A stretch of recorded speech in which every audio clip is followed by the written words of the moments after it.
Em 29 de dezembro de 2019, Carlos Ghosn se preparava para deixar o Japão com sentimentos contraditórios. 2 décadas antes, ele havia chegado em primeira classe. Agora, estava partindo de uma forma que mais parecia contrabando de um animal. Outrora celebrado como um dos gestores mais bem-sucedidos do mundo e o salvador da Nissan no início do século XXI, Ghosn havia restaurado a empresa à proeminência. No entanto, após passar um ano na prisão, ele sabia que, se não agisse naquele momento, poderia enfrentar mais uma década atrás das grades. Com a ajuda de vários cúmplices, Ghosn se escondeu dentro de uma caixa projetada para adereços de palco. Os cúmplices transportaram a caixa até um pequeno aeroporto privado em Osaka, onde um avião aguardava para levá-lo para fora do país. Para tornar a viagem mais suportável, os operativos fizeram alguns furos no fundo da caixa. No entanto, antes de embarcar, o grupo foi parado por seguranças que queriam escanear a bagagem e espiaram pelos pequenos buracos. Ghosn ouviu a piada mais assustadora de sua vida. Esta caixa é grande demais. Aposto que há uma bela mulher japonesa dentro e vocês estão tentando contrabandeá-la para fora do Japão. O coração de Ghosn disparou. Se a caixa passasse por um raio-x, sua fuga sob fiança seria descoberta, e ele poderia passar o resto da vida em uma cela minúscula de menos de 5 metros quadrados. Os operativos contestaram rapidamente a exigência de segurança, alegando que a caixa continha equipamentos delicados que não poderiam ser escaneados. Felizmente, a rigorosa adesão do Japão aos protocolos o salvou, já que o controle de bagagem não era obrigatório para aquele tipo de aeronave. Assim, a segurança cedeu, permitindo que prosseguissem. Dessa maneira, o ex-líder dual da Nissan e da Renault, um homem sob vigilância policial rigorosa e quase completamente isolado do mundo exterior por quase um ano, conseguiu decolar de Osaka. Com a chegada de 2020, ele deixou os promotores japoneses com um humilhante presente de Ano Novo. Mas como esse magnata automotivo acabou em tal situação? A história começa em 1985. No início dos anos 1990, a inflação no Brasil disparou, tornando a vida cotidiana e os negócios extremamente voláteis. As pessoas não conseguiam manter seus salários por muito tempo, pois os preços nos supermercados podiam triplicar em um único dia. Quando Ghosn chegou ao Brasil, encontrou uma empresa afundada em dívidas, com pagamentos de juros exorbitantes. Os esforços para pagar a dívida pareciam inúteis devido aos controles rígidos do governo brasileiro, que impediam o aumento dos preços. Cada pneu vendido resultava em prejuízo, aumentando ainda mais a dívida. Os distribuidores locais eram exigentes, requerendo mercadorias antecipadamente e pagando somente após um ciclo de faturamento de 2 meses. Quando os pagamentos chegavam, a inflação já havia reduzido pela metade o valor do dinheiro. Internamente, a empresa estava em caos. Diferentes facções dentro da equipe de gestão trabalhavam umas contra as outras, resultando em ineficiência e desorganização. Reverter sua sorte decadente era visto como quase impossível. Ghosn era conhecido por seus cortes ousados e decisivos, ganhando a reputação de ser tanto implacável quanto um gênio operacional. Além disso, ele convenceu os distribuidores a adotar um sistema de pagamento na entrega. Com essas estratégias, ele levou apenas um ano para equilibrar as contas e estabilizar a empresa. Apesar do tamanho da empresa, sua sobrevivência até aquele ponto parecia milagrosa. Ghosn, bem familiarizado com desafios corporativos, sabia desde o início que seu papel como CEO seria essencialmente o de um bode expiatório, destinado a levar a culpa. Em uma situação dessas, um gestor comum provavelmente estaria redigindo uma carta de demissão. No entanto, Ghosn, sempre otimista, viu isso como um desafio a ser superado. Ele acreditava que isso poderia até levar a uma promoção ou a um retorno a uma posição de liderança. Ao assumir o cargo, Ghosn implementou 3 estratégias principais. Primeiro, ele reestruturou a organização, consolidando os poderes departamentais em uma equipe de gestão multifuncional central para garantir uma tomada de decisão eficiente. Em seguida, ele enfrentou a dívida liquidando ativos não utilizados e vendendo o excesso de estoque. Por fim, Ele abordou a questão dos salários, persuadindo o sindicato a desacelerar os aumentos salariais, ajudando a empresa a superar os tempos difíceis. Mais importante ainda, Gon obteve do governo direitos de precificação mais flexíveis. No terceiro ano, o Brasil se tornou a divisão estrangeira mais lucrativa da Michelin. Para Gon, isso soou como um chamado do destino.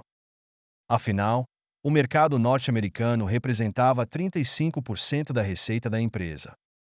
Se trabalhar no Brasil era como uma guerrilha na selva, então o mercado dos Estados Unidos era um verdadeiro campo de batalha, uma oportunidade de ouro para qualquer pessoa ambiciosa, ainda mais com o apoio direto da Michelin. Assim, em 1989, Gon assumiu o comando da Michelin na América do Norte, apenas para encontrar um novo caos esperando por ele. A empresa estava enfrentando perdas crônicas e havia investido pesadamente na aquisição de um fabricante local de pneus, que se mostrou impossível de integrar. Além disso, a Michelin enfrentava uma concorrência acirrada de gigantes da indústria como a Goodyear e a Bridgestone do Japão, tornando a posição de CEO bastante desafiadora. Ele manteve a General Motors como cliente importante e expandiu a base de clientes para incluir Toyota, Honda e Nissan. Sob sua liderança, a Michelin América do Norte rapidamente se tornou lucrativa e começou a expandir. Essa impressionante reviravolta garantiu a Gon um lugar no comitê executivo mais alto da empresa, sendo superado apenas por François Michelin em influência. No entanto, Gon começou a se sentir inquieto, percebendo que havia atingido o auge de sua carreira na Michelin. Em 1993, François Michelin ligou para Gon e perguntou se seu filho, Edouard Michelin, poderia ir para os Estados Unidos para aprender gestão com Gon por 2 anos. Ao ouvir isso, Gon sentiu um frio na espinha. O chefe enviar seu herdeiro para trabalhar sob sua tutela marcou o início de uma transição de poder. Gon compreendeu que a família Michelin nunca entregaria o controle a um forasteiro, preferindo permanecer como supervisores. Não importava quão capaz ou bem considerado ele fosse, sempre seria o segundo no comando, um gestor profissional altamente competente. Para alguém tão ambicioso como Gon, essa constatação era uma fonte constante de desconforto, que só aumentava à medida que seu status crescia. No entanto, com sua alta inteligência emocional, ele aceitou o pedido do chefe e entregou a divisão mais crítica de pneus para caminhões na América do Norte ao herdeiro. Trabalhar com o herdeiro foi relativamente tranquilo. Logo, os 2 anos se passaram, e Edouard Michelin voltou para assumir o comando. Ele anunciou uma grande reestruturação na gestão da empresa, mudando de um modelo descentralizado, liderado por filiais regionais, para um sistema centralizado com divisões especializadas. Como líder regional e alto funcionário do regime anterior, Gon não pôde deixar de se sentir visado. Todos na empresa sabiam que um conflito entre ele e o herdeiro era inevitável. O controle de Gon já vinha sendo atacado há algum tempo, e eventualmente ele seria afastado quando o novo líder assumisse. Com pouco mais de 40 anos e ainda no auge de sua carreira, Gon sabia que precisava planejar com antecedência. Durante esse período, a Renault lhe fez uma proposta. A Renault, uma renomada fabricante de automóveis francesa, foi nacionalizada após a Segunda Guerra Mundial devido à sua colaboração com a Alemanha nazista sob a rígida direção de Charles de Gaulle. O objetivo era modesto. O lucro não era a prioridade, mas evitar perdas significativas era a meta. No entanto, almejar baixo raramente traz grandes resultados. Com a globalização ganhando força na década de 1980, os fabricantes de automóveis em todo o mundo enfrentaram uma competição feroz. Sem o apoio do governo, a Renault poderia ter desaparecido. Para reviver a Renault, a reestruturação da empresa estatal era essencial. Em 1992, Louis Schweitzer tornou-se o CEO da Renault e iniciou o processo de privatização. Em 1996, a participação do governo foi reduzida para 44%. Apesar da privatização, muitos problemas persistiram. Mesmo com menor influência governamental, as operações continuavam ineficientes e a gestão burocrática resultava em perdas contínuas. A fusão fracassada com a Volvo e as ambições internacionais não concretizadas de Schweitzer deixaram a Renault em uma situação delicada. Felizmente, em 1996, Carlos Ghosn, conhecido por sua habilidade em cortar custos, foi nomeado vice-presidente. Schweitzer viu na vasta experiência internacional de Ghosn e na sua habilidade em cortar custos a combinação perfeita para os objetivos da Renault: alcançar a rentabilidade interna e expandir globalmente. Ghosn rapidamente mostrou suas habilidades ao apresentar um plano de 3 anos para reduzir despesas em 20 bilhões de francos. Muitos executivos ficaram perplexos com a ambição do plano, chegando a questionar se havia um erro de digitação. Temiam que cortes tão drásticos levassem a greves entre funcionários e fornecedores.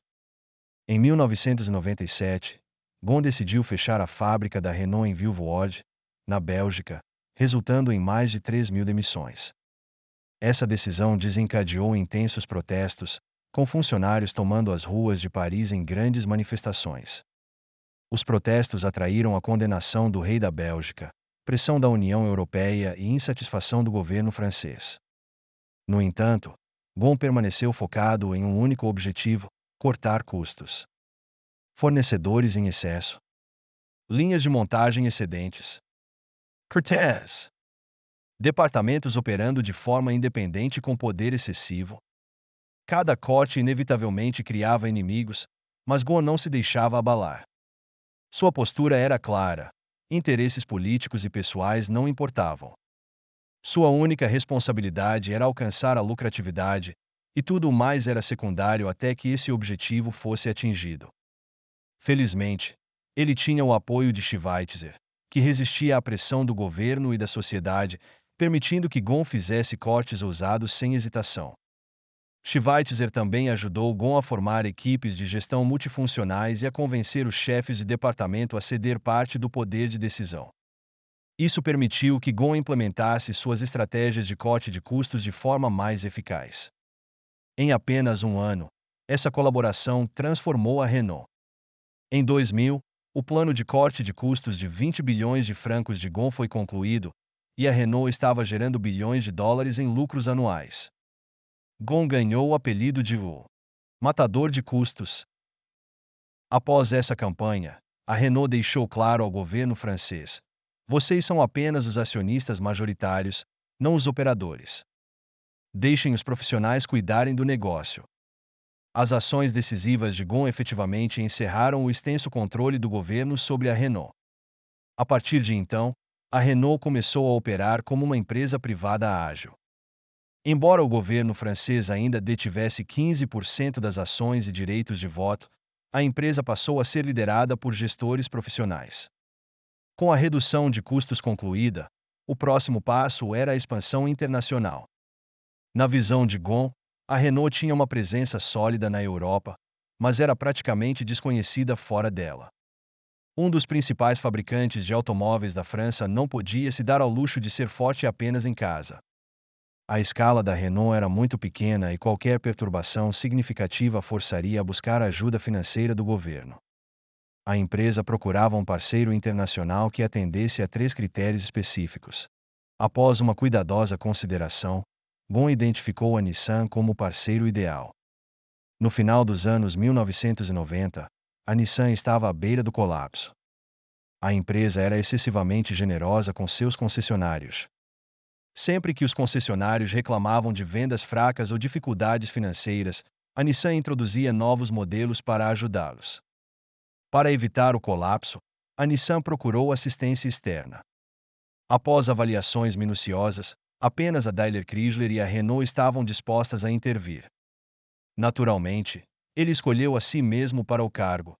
Afinal, quem melhor para lidar com a bagunça do que o mestre da limpeza? Em apenas 3 meses, ele introduziu um plano de recuperação de 3 anos para a Nissan. O plano tinha 3 objetivos principais: cortar os custos operacionais em 1 trilhão de ienes, reduzir a dívida com juros pela metade e voltar à lucratividade em 2 anos, alcançando uma margem de lucro sustentável. Ghosn emitiu uma ordem em estilo militar, declarando que, se qualquer uma dessas metas não fosse atingida, ele poderia ser removido de sua posição de COO. O anúncio gerou um frenesi na mídia japonesa. Alcançar até mesmo metade dessas metas seria visto como uma ressurreição para a Nissan. Cumprir Todos os objetivos seria como se o próprio Kazuo Inamori estivesse passando o bastão da gestão empresarial para Gon. Sua estratégia permaneceu inalterada: estabelecer equipes de gestão multifuncionais e implementar cortes significativos. Quando se tratava de reduzir custos, Gon tomou ações ousadas, quebrando paradigmas no Japão ao adotar medidas extremas para tentar impedir a falência da Nissan.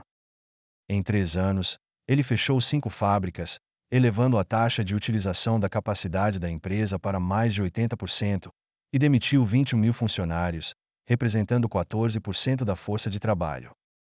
No Japão, essa medida foi vista como uma afronta às normas sociais e à ética empresarial. Essa decisão forçou várias empresas dependentes das encomendas da Nissan à falência, criando uma reação em cadeia na sociedade ainda mais incontrolável do que as demissões diretas. Por exemplo, a indústria do aço passou por uma mudança drástica devido aos cortes da Nissan, obrigando várias grandes empresas siderúrgicas a se fundirem para suportar o impacto. Ele ingressou na Nissan em 1999, após a Renault adquirir uma participação na montadora japonesa, e tornou-se presidente executivo em 2001. Sob sua liderança, a empresa expandiu suas metas de produção e vendas para mercados emergentes, como a China. Para ter sucesso nesses novos mercados, a Nissan precisou focar na produção de carros acessíveis, com tecnologia mais simples e processos de fabricação menos complexos, além de seus veículos de luxo. Como resultado, Gon incentivou a Nissan a aproveitar os benefícios da globalização. Gon então introduziu o Plano 108, que visava aumentar as vendas anuais de carros em 1 milhão de unidades, alcançar zero dívida e obter uma margem de lucro operacional líder na indústria de 8% até 2005. Sempre que Gon aparecia em público, era cercado por admiradores. Em 2005, Louis Schweitzer deixou o cargo de CEO da Renault, e Gon foi, sem surpresa, escolhido como seu sucessor. Nesse ponto, Gon era uma superestrela no mundo dos negócios, liderando simultaneamente a Renault e a Nissan, tornando-se o executivo mais poderoso da indústria automotiva global. A Renault buscava um parceiro internacional que atendesse a 3 critérios específicos. Seu principal mercado não deveria ser na Europa, deveria complementar a Renault e ser grande o suficiente para ajudar a reduzir custos e compartilhar riscos. Além disso, o parceiro não deveria ser dominante demais, permitindo que a Renault mantivesse um papel de liderança na aliança. Poucas montadoras no mundo atendiam a todos esses critérios. Naquela época, a Nissan estava à frente da Renault em termos de reputação, escala e receita. No entanto, a Nissan enfrentava sérios problemas. De 1991 a 1999, a empresa sofreu 8 anos consecutivos de queda na participação de mercado. O estouro da bolha econômica do Japão enfraqueceu severamente o consumo doméstico, e as próprias estratégias de negócios da Nissan pioraram a situação. No Japão, manter a ordem é primordial. Uma empresa pode falir, mas suas regras devem permanecer intactas. Por exemplo, os sistemas de emprego vitalício e de pagamento baseado na antiguidade nos locais de trabalho japoneses garantem que os funcionários sejam cuidados até a aposentadoria, desde que não cometam erros graves. Além disso, à medida que os funcionários envelhecem, seus benefícios aumentam. A Nissan tinha relações semelhantes com seus parceiros a montante e a jusante. Era excessivamente generosa com seus concessionários, introduzindo novos modelos sempre que eles reclamavam de vendas fracas ou dificuldades financeiras. Isso levava à superprodução, aumento dos custos e dívidas crescentes. Idealmente, em um mercado em declínio, a produção deveria ser reduzida. No entanto, a Nissan relutava em demitir trabalhadores ou fechar fábricas rapidamente para cortar despesas. Em 1997, a dívida da Nissan havia crescido para quase 2 trilhões de ienes. As agências de classificação de crédito rebaixaram os títulos da Nissan para o status de junk, lixo, e a empresa estava à beira da falência. No entanto, a Daimler Chrysler, após analisar a saúde financeira da Nissan, decidiu se retirar das negociações. Gon utilizou a última reserva de mais de 5 bilhões de dólares da Renault para adquirir 36,8% das ações da Nissan, ganhando autoridade para nomear um COO para liderar a reforma da empresa. No Japão, Carlos Ghosn é venerado por reerguer a Nissan, cujo controle passou para as mãos da Renault em 1999. Alcançar até mesmo metade dessas metas já seria visto como um milagre para a Nissan. Cumprir todos os objetivos seria como se o próprio Kazuo Inamori estivesse passando o bastão da gestão empresarial para Ghosn. Mas como ele conseguiria isso? Dada a escala e a complexidade dos negócios multibilionários da Nissan, medidas mais drásticas eram necessárias. Ghosn criou 10 equipes de gestão multifuncionais, cada uma responsável por um módulo de negócios diferente, e liderou pessoalmente essas equipes na execução dos detalhes do plano de recuperação. Além disso, ele reduziu o número de fornecedores de peças de 1.145 para pouco mais de 500 e cortou o número de fornecedores de equipamentos e serviços de mais de 6.900 para cerca de 3.400. O objetivo era aumentar o volume de fornecimento de cada fornecedor, reduzindo assim os custos, uma medida ainda mais radical. Socialmente, a Nissan se tornou um inimigo público no Japão, com cidadãos furiosos protestando repetidamente nas ruas e Ghosn precisando de guarda-costas para sua segurança. Antes de Ghosn, outros executivos queriam implementar medidas semelhantes, mas nenhum teve a coragem de desafiar as normas sociais.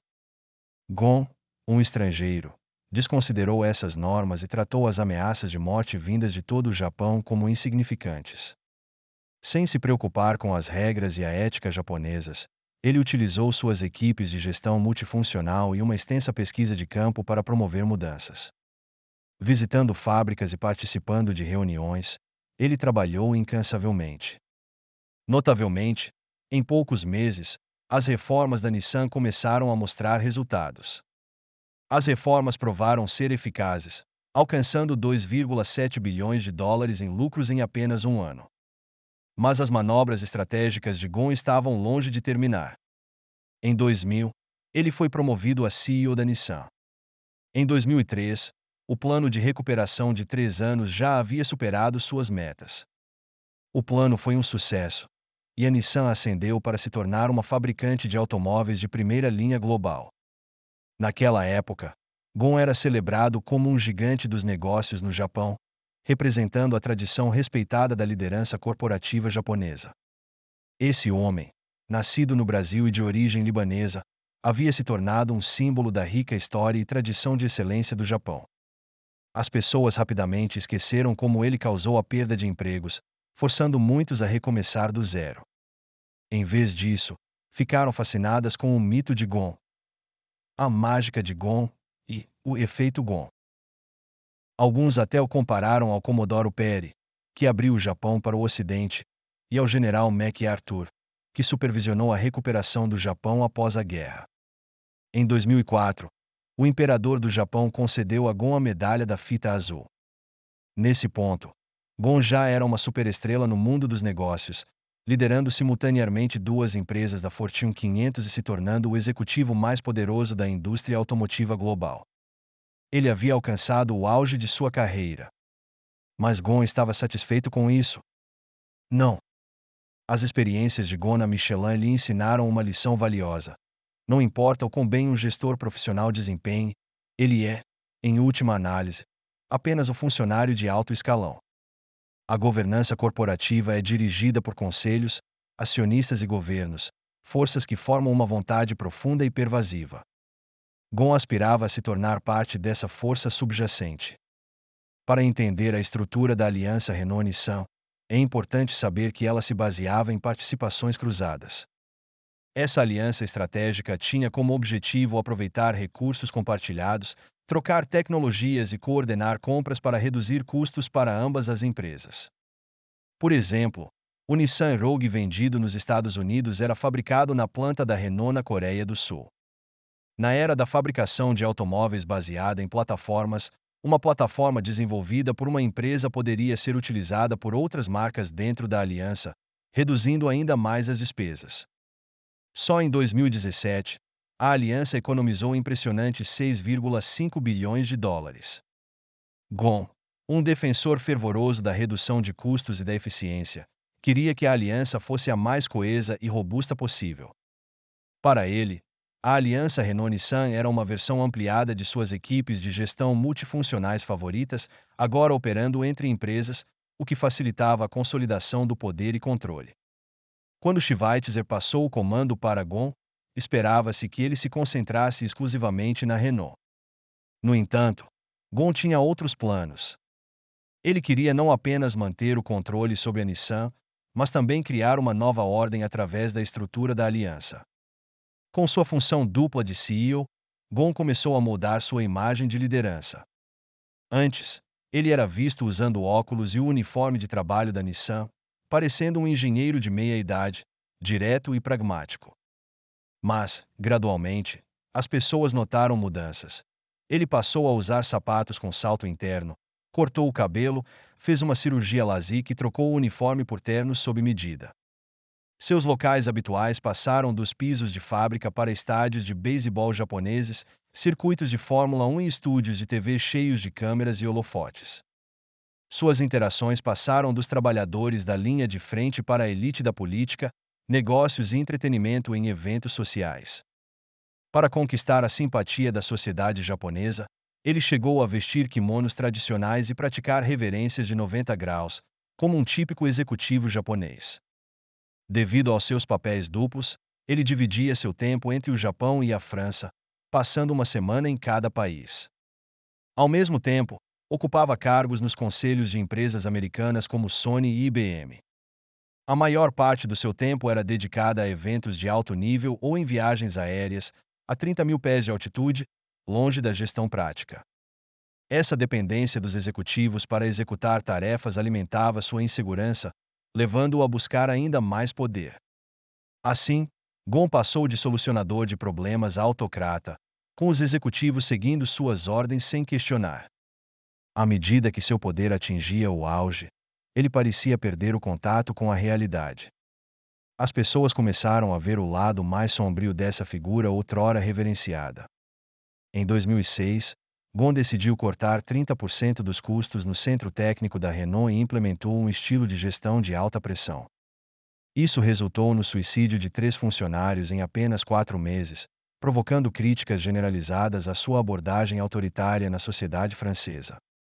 Em 2010, Ghosn recebeu uma denúncia anônima alegando que 3 executivos estavam vazando segredos da empresa para espiões corporativos. Ele agiu rapidamente e demitiu os 3 indivíduos, mas investigações posteriores provaram que as acusações eram infundadas, transformando a situação em um embaraço nacional na França. O então presidente Nicolas Sarkozy exigiu que a gestão da Renault assumisse a responsabilidade, levando Ghosn a demitir o diretor executivo para servir de bode expiatório. Esse incidente marcou o início da queda da reputação de Ghosn na França, com uma situação semelhante surgindo no Japão. No mesmo ano, uma nova política japonesa exigia que os altos executivos divulgassem seus rendimentos. O salário de Ghosn foi revelado como sendo impressionantes 8 milhões de euros, ou mais de 1 bilhão de ienes, causando indignação pública. Quando a mídia o questionou sobre seu salário, ele surpreendentemente afirmou que estava sendo mal pago, comparando seus ganhos aos do CEO da Ford, cujo salário era 3 vezes maior.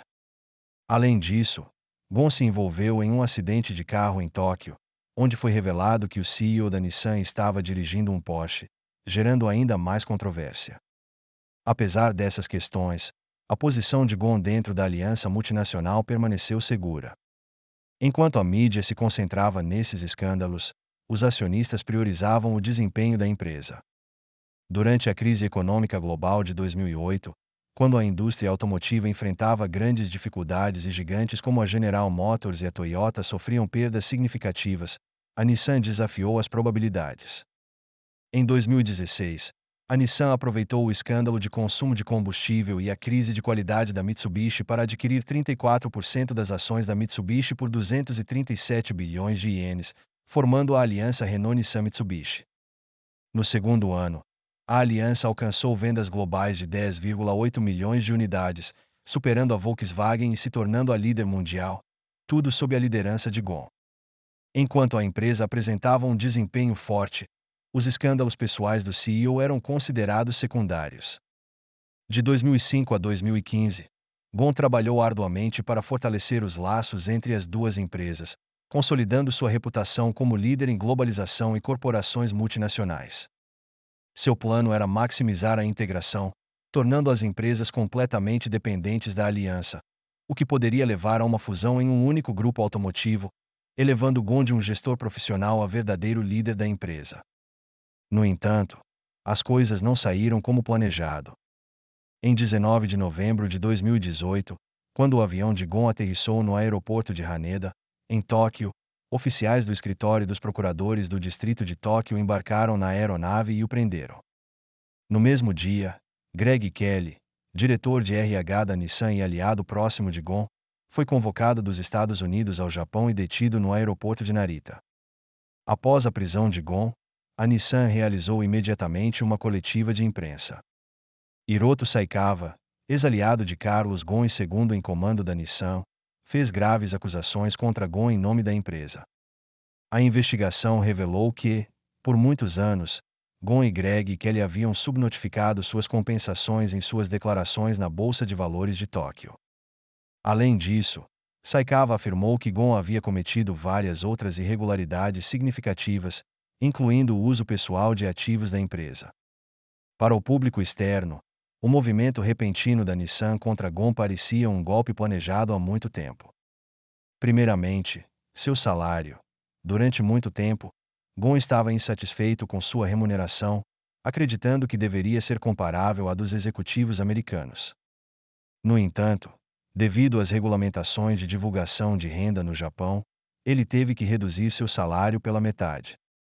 Para manter seus altos ganhos, Ghosn instruiu Greg Kelly a criar um plano de compensação diferida substancial na forma de honorários de consultoria após a aposentadoria. Esse plano vigorou de 2011 a 2018, com a expectativa de que Ghosn recebesse 8 bilhões de ienes da Nissan ao se aposentar. Esse montante era essencialmente uma dívida para a Nissan, mas não foi refletido nas demonstrações financeiras, violando a lei de instrumentos financeiros e câmbio. A segunda acusação envolvia um contrato de confiança que Ghosn assinou com um banco para proteger seu salário em ienes das flutuações cambiais ao ser convertido em dólares. Durante a crise financeira de 2008, as ações da Nissan despencaram e o iene valorizou-se, levando o banco a exigir que Ghosn aumentasse sua garantia. Ghosn então usou suas conexões para conseguir fundos de um concessionário saudita como garantia. Posteriormente, ele utilizou um fundo de reserva do CEO da Nissan, destinado a despesas de marketing, para pagar mais de 14 milhões de dólares a esse empresário saudita. A terceira acusação envolvia a transferência de 5 milhões de dólares da Nissan para uma concessionária em Omã, que canalizou o dinheiro para uma empresa controlada por Ghosn no Líbano. Havia também alegações de uso de ativos da empresa para comprar residências particulares, cobrir despesas de viagens pessoais, atribuir empregos fictícios para sua família e conceder-se bônus adicionais. Essas acusações deram à Nissan uma razão legítima para deter Ghosn, transferindo o controle de volta para a liderança japonesa representada por Hiroto Saikawa.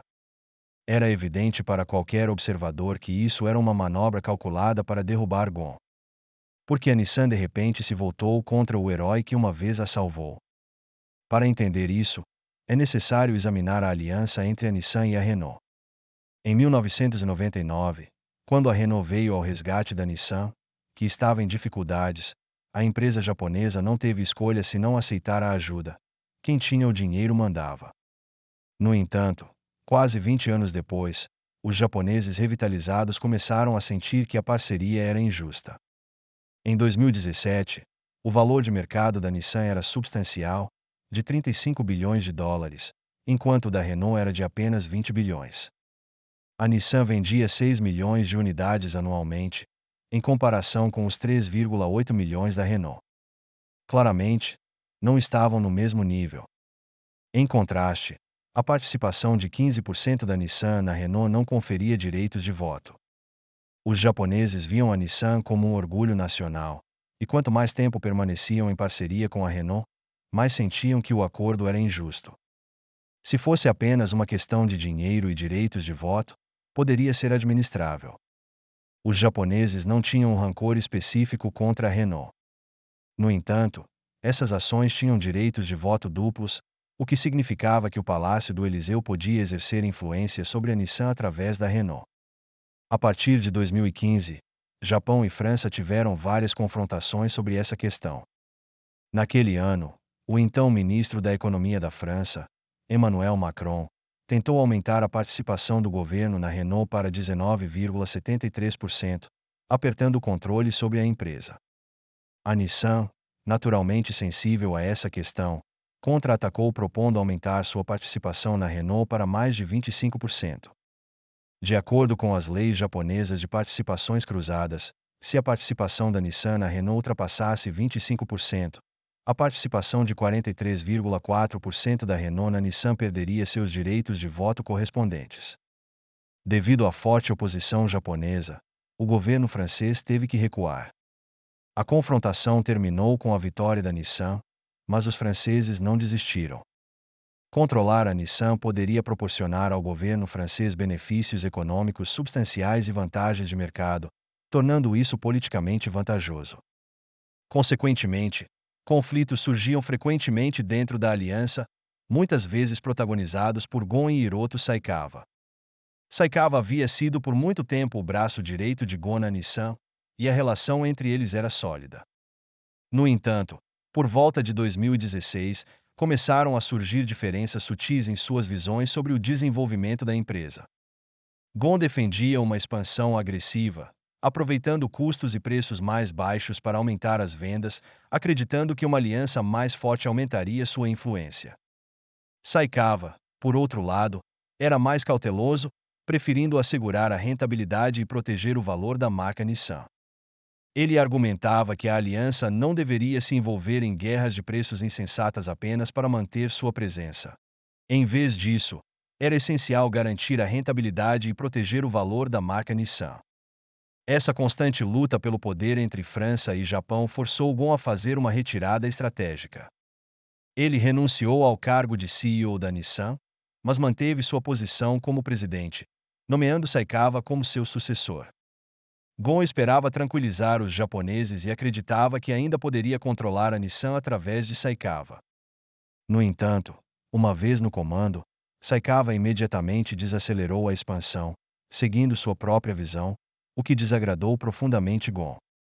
Ele foi o responsável pela criação da aliança entre Nissan, Renault e Mitsubishi, e frequentemente sugeria a fusão da Nissan com a Renault, visando substituir Saikawa. No início de 2018, sob pressão do governo francês, Gon renovou seu contrato de 4 anos com a Renault, com a condição de tornar a aliança Renault-Nissan irreversível. Para muitos na Nissan, isso era uma luta para proteger a indústria automotiva japonesa. Gon, antes visto como o salvador da Nissan, passou a ser considerado um representante dos interesses franceses e um invasor estrangeiro. Enquanto assinava um contrato com o governo francês, uma investigação secreta contra ele já estava em andamento dentro da Nissan. No final de 2018, a equipe de gestão de Saikawa agiu, resultando na prisão de Gon. O sistema judicial japonês é bem diferente do de outros países ocidentais. A promotoria japonesa utiliza um método conhecido como justiça de reféns, que envolve a detenção prolongada para restringir a liberdade pessoal e coagir confissões. Se um suspeito permanecer em silêncio, ele pode ser detido por vários meses. A promotoria também tem o poder de decidir se os suspeitos podem se encontrar com seus advogados e se os advogados podem participar dos interrogatórios. Em um ambiente tão isolado e sob tanta pressão, muitos suspeitos acabam confessando. A agência de notícias Reuters lembrou que a taxa de condenações no Japão é de 99%. Segundo o plano japonês, a questão seria resolvida assim que Gon confessasse e fosse sentenciado a 10 anos. No entanto, Gon se manteve firme, declarando sua inocência e alegando que a polícia japonesa o havia acusado injustamente. Ele afirmou que o dinheiro em questão fazia parte de transações regulares com concessionárias. Esse impasse colocou a Renault em uma posição delicada, tendo que equilibrar sua aliança com a Nissan enquanto dava apoio a Gon e administrava o vácuo de liderança causado por sua ausência. A França reagiu vigorosamente à crise. Em agosto de 2019, o presidente Macron abordou o primeiro-ministro Abe durante a cúpula do G7, pedindo sua intervenção para liberar Gon. Na época, Gon ainda era presidente e CEO da Renault, e sua detenção no Japão foi considerada inadequada. As empresas que Gon havia salvado, Nissan e Renault, agora o viam como uma figura do passado. No mundo dos negócios, a realidade é brutal. Quando alguém sai, o calor humano desaparece rapidamente. Após a prisão de Gon, a facção liderada por Hiroto Saikawa começou a eliminar os aliados de Gon na estrutura global da Nissan. 5 meses depois, sob a supervisão dos promotores japoneses, a Renault também iniciou uma investigação sobre o legado de Gon, examinando todas as suas ações durante seu mandato. Se quisessem encontrar irregularidades sobre Gon, havia muito a ser descoberto. Na França, logo se descobriu que Gon havia desviado rendimentos que deveriam ser tributados no país para uma subsidiária na Holanda, um conhecido paraíso fiscal, sob o pretexto da aliança Renault-Nissan. Além disso, havia milhões de dólares em despesas suspeitas, incluindo acusações de desvio de fundos da empresa para uso pessoal e ocultação de uma grande parte de sua remuneração. A dura realidade era que, enquanto os japoneses viam Gon como um representante dos interesses franceses, nem todos os franceses gostavam dele. Sob sua gestão agressiva, a influência do governo francês na Renault diminuiu constantemente.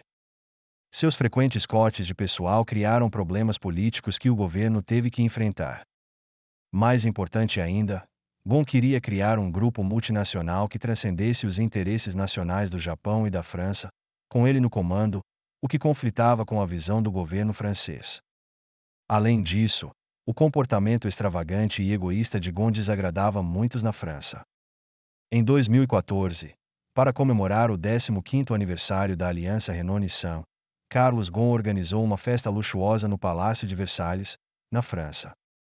O evento, que custou 600 mil euros e contou com a presença de 200 convidados, coincidiu com o 60º aniversário de Ghosn, em vez da data real de formação da aliança em 1999.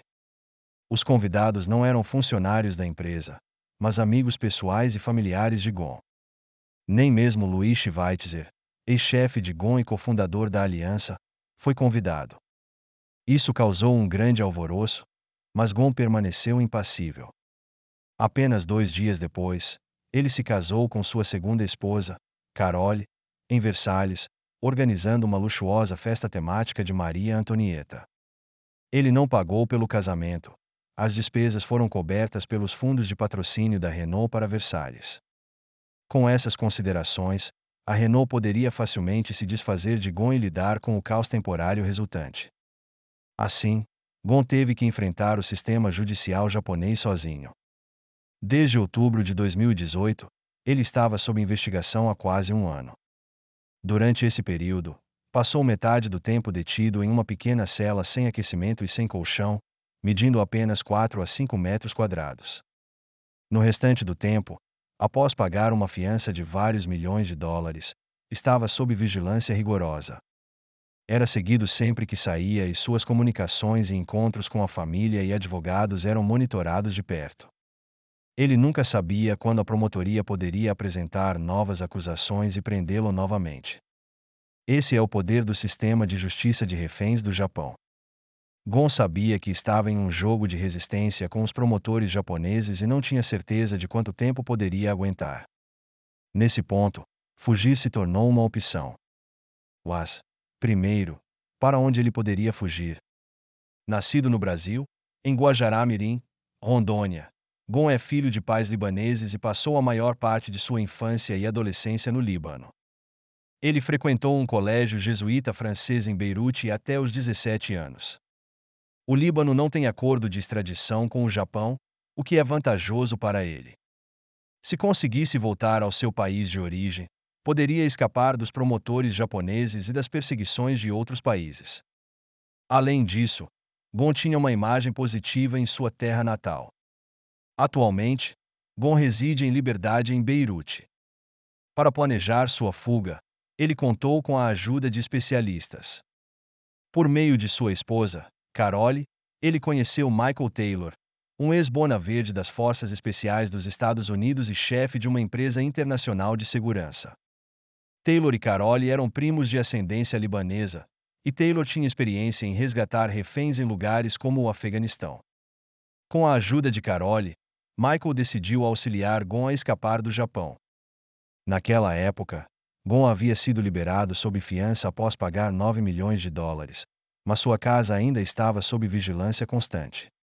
Para burlar a monitoração, ele comprou um telefone no mercado negro e o usava para se comunicar com Michael, aproveitando o barulho do chuveiro para disfarçar as ligações e evitar ser detectado. Juntos, planejaram a rota de fuga. Decidiram usar um jato particular, pois isso não exigiria verificações rigorosas de segurança na partida. Para despistar os agentes, Gon espalhou um boato na mídia de que daria uma entrevista para mostrar como estava sendo seguido. No dia da entrevista, ele percebeu que todos os agentes de vigilância haviam sido retirados. Após algumas entrevistas, ficou claro que sempre que ele tinha uma entrevista marcada, não havia seguidores. O momento e a rota eram cruciais. Michael sugeriu a fuga durante o feriado de Ano Novo, quando a equipe regular no aeroporto privado estaria de folga, substituída por trabalhadores temporários que não estariam familiarizados com os procedimentos. Michael se disfarçaria de músico, levando uma caixa de adereços de palco e alugando um jato particular para Osaka, usando a caixa para contrabandear Gon para fora. Com tudo pronto, eles entraram em ação. No início do dia 29 de dezembro, Michael aterrissou no aeroporto de Osaka, confirmando que jatos particulares que saíam do país não exigiam verificação de bagagem. Ele então pegou um trem-bala para Osaka com 2 assistentes. Enquanto isso, em Tóquio, Gon fez os preparativos. Ele ligou para um jornalista, o que, como esperado, suspendeu temporariamente a vigilância sobre ele. Carlos Gon saiu de seu apartamento e foi ao Grand Hyatt Tóquio, quarto 933, para encontrar Michael. Disfarçado com uma máscara, óculos escuros e um chapéu, ele estava acompanhado pelos agentes. Pegaram um táxi até a estação, em seguida, um trem-bala para Osaka. Às 19h21, chegaram a um hotel em Osaka onde a caixa já estava pronta para Gon. Ele entrou na caixa, e Michael a trancou imediatamente, evitando qualquer hesitação de Gon. Assim começou a etapa final de sua fuga, que vinha sendo planejada há meses. Um caminhão transportou Gon e os outros itens até o avião, que seguiu para Istambul. Lá, ele embarcou em outra aeronave alugada e viajou até Beirute. Para tornar o disfarce de músico mais convincente, Michael trouxe vários estojos de guitarra, aproveitando os muitos shows que aconteciam no Japão. Às 22h20, chegaram ao terminal de voos privados. Após um momento tenso, embarcaram no avião, programado para decolar às 23h.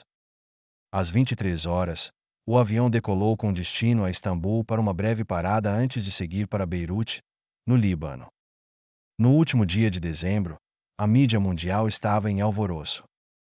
Na noite anterior, Gon havia aparecido milagrosamente no Palácio Presidencial em Beirute e se reunido em particular com o presidente libanês Michel Aoun.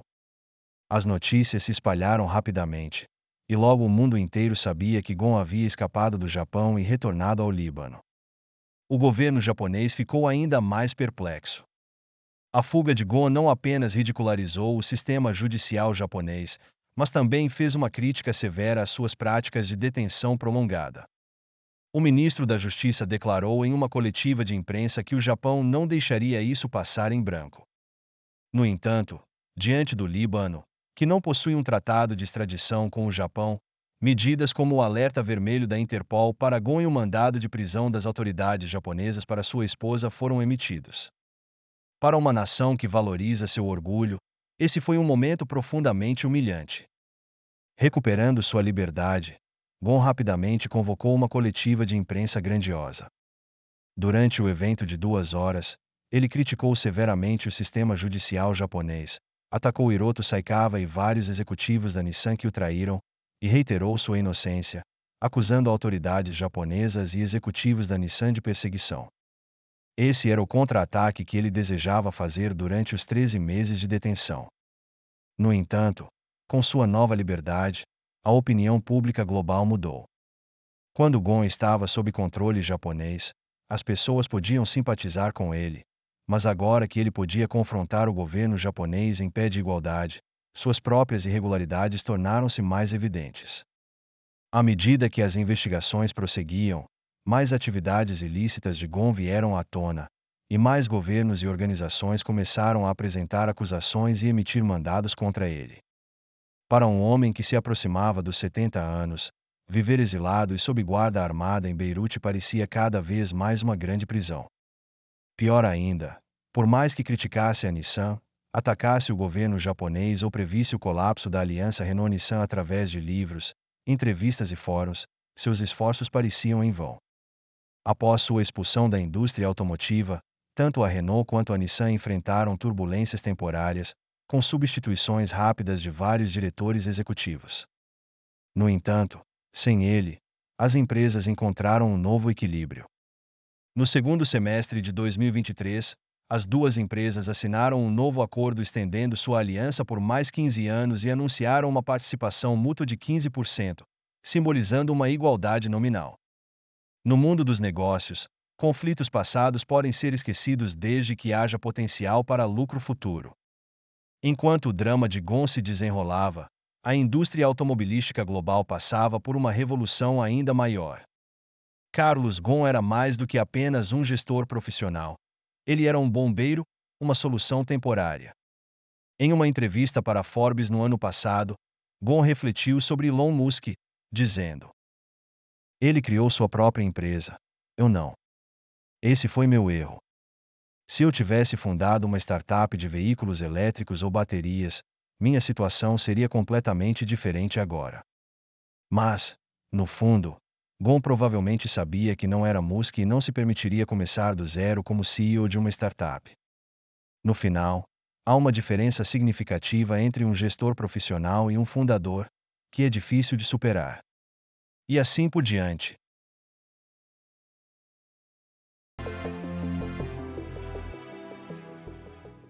Se você gostou deste vídeo, inscreva-se no nosso canal.